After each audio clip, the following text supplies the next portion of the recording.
दोस्तों, आज की क्लास में हम कक्षा 10 गणित के अध्याय 5 समांतर श्रेणी, जिसे हम बोलते हैं अरिथमेटिक प्रोग्रेशन के बेसिक के बारे में पढ़ने वाले हैं।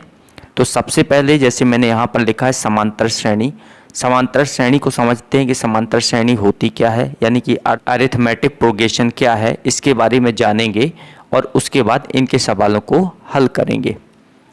तो यहाँ पर जो ये वर्ड है समांतर, सबसे पहले इसको समझ लेते हैं। समांतर तो समान अंतर, समान अंतर मतलब एक ऐसी श्रेणी जो समान अंतर की श्रेणी हो उसे समांतर श्रेणी बोलते हैं। मतलब उसके बीच में समान अंतर मिलेगा सभी के बीच में। जैसे अगर मैं एक श्रेणी बनाऊं तो 2, 4, 6, 8, 10 इसी तरह से बढ़ाते हुए मैं लास्ट में अगर 50 लिख देता हूँ तो यहाँ आप देखेंगे कि 2 और 4 के बीच में 2 का अंतर है। यहाँ पर 4 और 6 के बीच में भी 2 का अंतर है।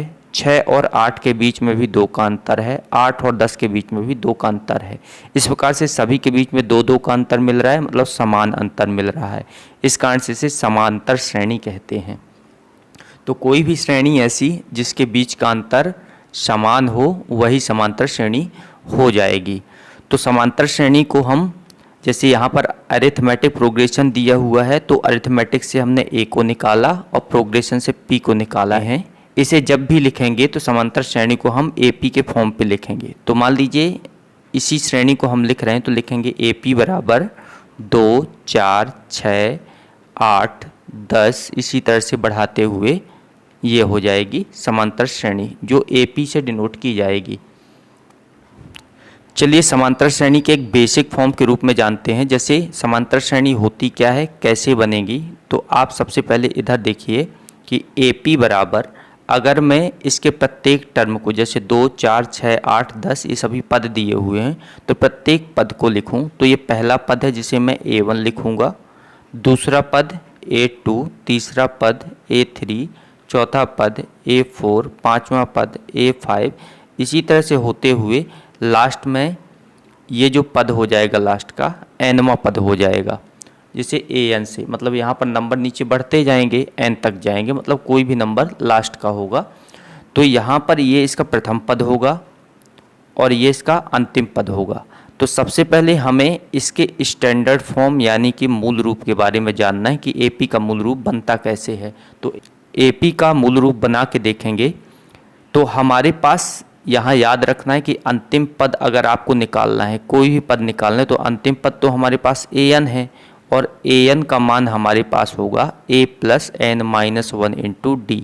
इसके द्वारा हम इसके अंतिम पद को, हम सभी पद को हम निकाल सकते हैं। कोई भी पद अगर निकालना है तो AN बराबर A + n-1 D पर पुट करके हम उसे निकाल सकते हैं। तो सबसे पहले हम इसका मूल रूप बनाते हैं।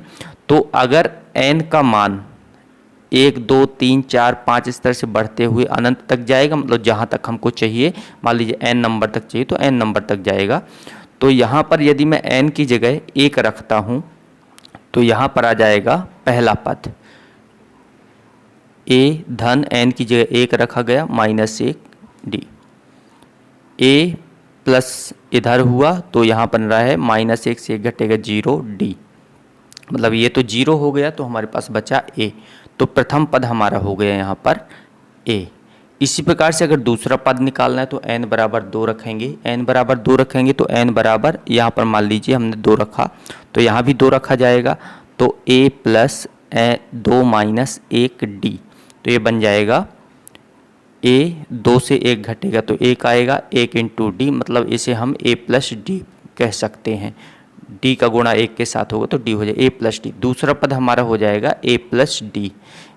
अगर इसके तीसरा पद अगर ज्ञात करना हो तो n बराबर हम 3 रखेंगे और हमारे पास ये तीसरा पद, मतलब n के स्थान पर हमने 3 रखा, तो अब यहाँ जहाँ हमने 2 रखा था वहाँ 3 रखेंगे, 3 - 1 D।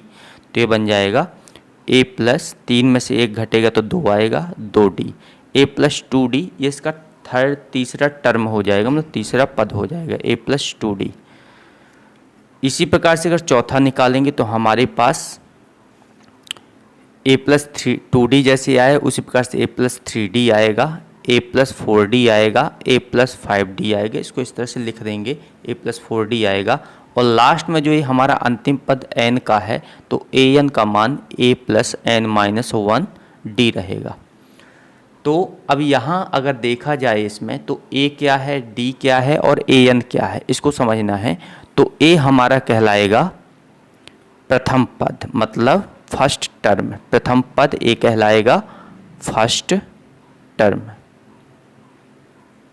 फर्स्ट टर्म बोलेंगे a को, प्रथम पद। और d क्या रहेगा, तो d रहेगा सर्वांतर।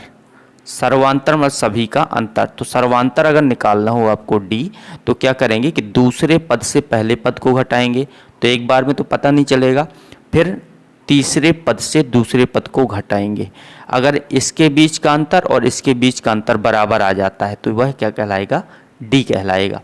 देखिए हमने यहाँ पर भी अभी बताया था शुरुआत में ही कि इनके बीच का अंतर 2 आया था, मतलब दूसरे पद से पहले को घटाया, ये a2 है, ये a1 है।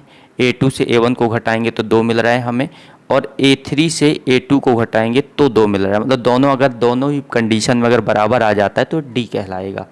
तो यहाँ पर हम a2 से a1 को घटाएंगे तो जो आएगा, और a3 से a2 को घटाएंगे तो जो आएगा, दोनों अगर बराबर हो गए तो d का मान हो जाएगा, सर्वांतर कहलाएगा।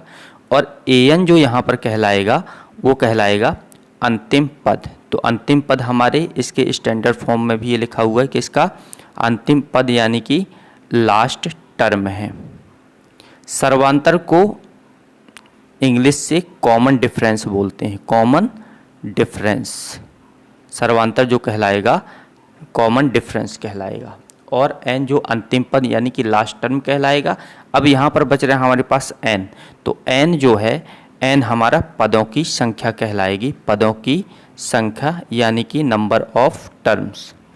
नंबर ऑफ टर्म्स यानी कि पदों की संख्या। तो आई होप इसका बेसिक आपको समझ में आया होगा।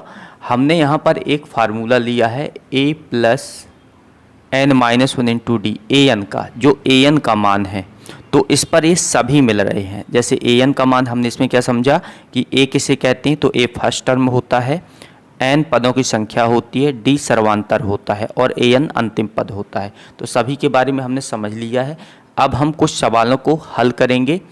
आई होप आज का ये सेशन आपको समझ में आया होगा। यदि आपने अभी तक हमारे इस चैनल को सब्सक्राइब नहीं किया है तो हमारे चैनल को सब्सक्राइब कर दें, वीडियो को लाइक करें और शेयर करना बिल्कुल ना भूलें। मिलते हैं इसके नेक्स्ट सेशन में, तब तक के लिए जय हिंद, जय भारत।